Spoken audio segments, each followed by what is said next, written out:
अंकिता भंडारी हत्याकांड एक ऐसा मामला जिसने उत्तराखंड की धामी सरकार को बैकफुट पर ला दिया।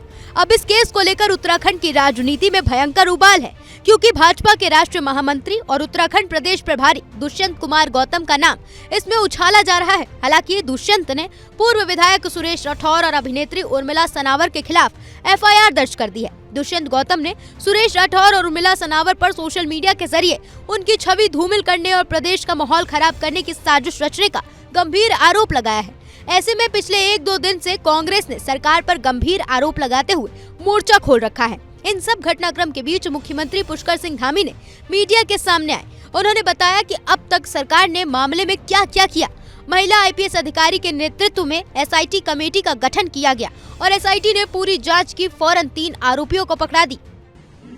हमने तत्काल पुलिस विभाग को, अन्य प्रशासन को तत्काल कहा कि जैसे भी होता है सब जो भी इसके आरोपी हैं या जिनके ऊपर आरोप हैं उनको तत्काल गिरफ्तार किया जाना चाहिए। कोई पकड़ से बाहर नहीं जाना चाहिए और तत्काल उन सभी वो 3 के 3 जो आरोपी थे उस समय के, वो तीनों को गिरफ्तार किया गया और जिस स्थान पर उन्होंने बताया वहां से बॉडी को रिकवर किया गया।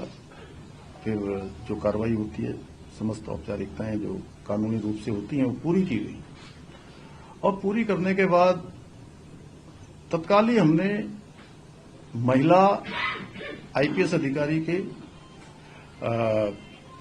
चेयरमैनशिप में या कहिए उनके नेतृत्व में एक कमेटी का गठन किया, एसआईटी जांच का गठन किया। इस दौरान सीएम धामी ने एक ऑडियो का जिक्र किया और कहा कि इससे सत्यता आते ही सरकार हर जांच के लिए तैयार है।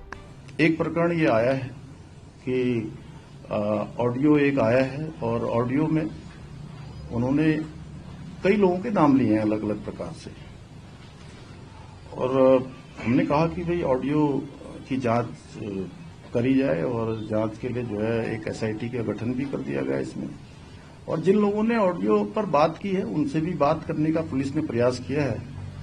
अच्छा होगा कि वो सब लोग अपना ऑडियो जो उन्होंने बोला है उसकी कुछ सत्यता वहां पर आ जाए और सत्यता आते ही हमने कहा है कि हम सभी प्रकार की जांचों के लिए भी तैयार हैं। हम कहीं पर ऐसा नहीं है, क्योंकि हम भ्रम की स्थिति भी राज्य के अंदर नहीं बननी चाहिए। अंकिता भंडारी हत्याकांड पर बोलते हुए मुख्यमंत्री धामी ने ये भी कहा कि किसी भी कीमत पर कोई भी दोषी छूट नहीं पाएगा। ऐसा ट्रैक रिकॉर्ड रहा है कि अगर कोई गलत काम करेगा, कहीं भी कोई दोषी होगा तो किसी कीमत पर भी वो छूट नहीं पाएगा, चाहे कोई हो, किसी भी कीमत पर वो छूटने वाला नहीं है। लेकिन ऑडियो की सत्यता, ऑडियो में तो बहुत सारी बातें उन्होंने करी है। एक में वो ऑडियो में ये भी कहते हैं कि मैं पार्टी का अध्यक्ष बनने वाला हूं। जो हमारे महेंद्र जी बैठे हैं यहाँ पर, वो ये भी कह रहे थे। अब पता नहीं आप सब लोगों ने भी सुना होगा, उन्होंने अन्य बातें भी बहुत सारी की गई है। आज ऑडियो में वो एक नाम ले रहे हैं, कल को किसका नाम लेंगे।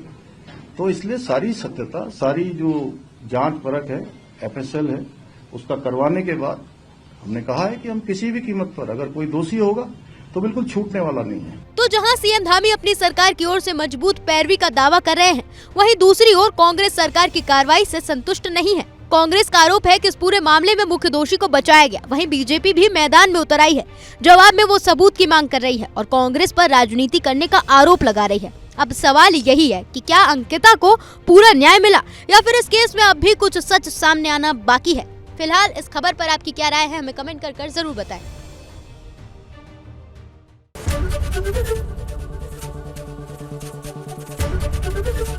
एबीपी गंगा, खबर आपकी, जुबान आपकी।